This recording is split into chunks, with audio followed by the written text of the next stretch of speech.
Welcome to Flipgrid Overview, a video conversation app. Flipgrid is a fantastic resource for virtual learning. Depending on what level you teach, consider using some of these tips for engaging your students.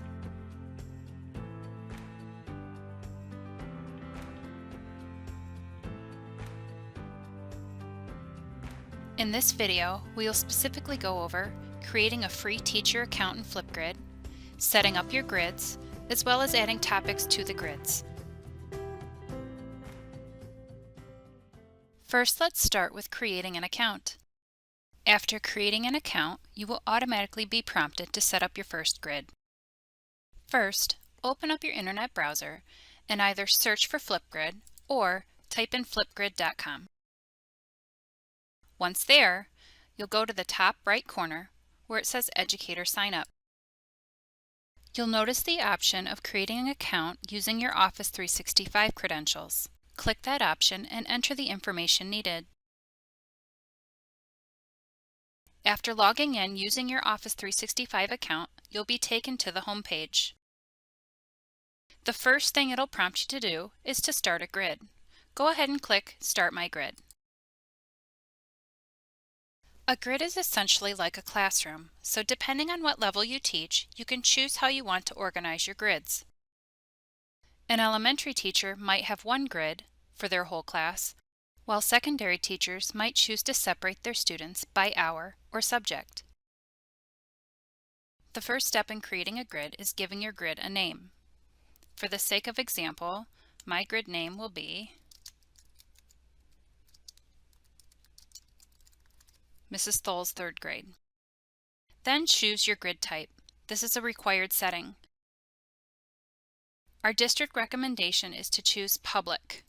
This will not make your grid public to the world. It will also not make your student videos public to everyone. It just simply requires less information when signing in.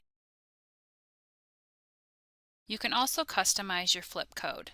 The flip code is one of the many ways students can access the grid. After hitting Next, you'll be asked if you want to add a password. A password is not required when setting up a grid.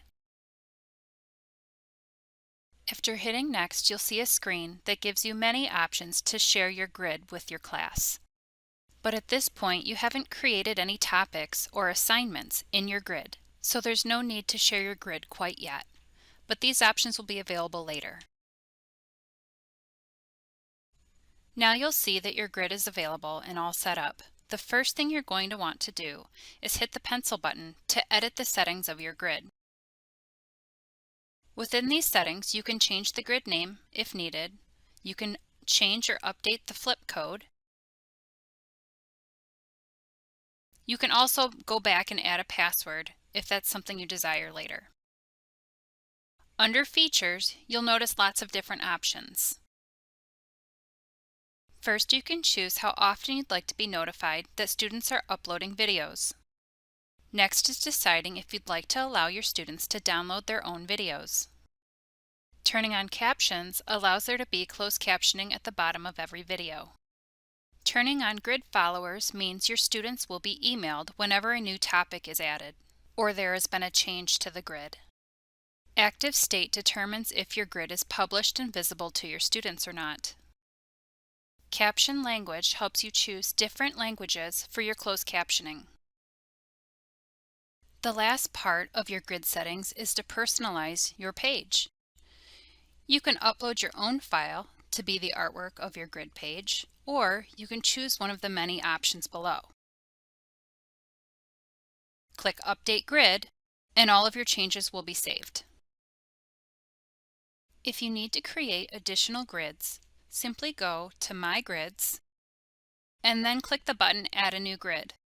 Follow through the steps again, making sure to edit your grid settings after you've created your grid. Now let's work on adding a topic into your grid. A topic is essentially an assignment that you'd like your students to complete. You could ask them something as simple as how they are doing, or get as complex as asking them to provide a 3-minute book review. It's completely up to you. You'll notice that when you go to add a new topic in your grid, that one is already existing. Flipgrid will add this topic into every new grid you will create. You have a choice of either editing this particular topic or creating a new one. In this case, we're going to create a new topic. When setting up a new topic, the options are pretty simple. First, you'll want to add a title to your topic. Next, you're going to choose how long your students will have to respond, anywhere from 15 seconds up to 10 minutes.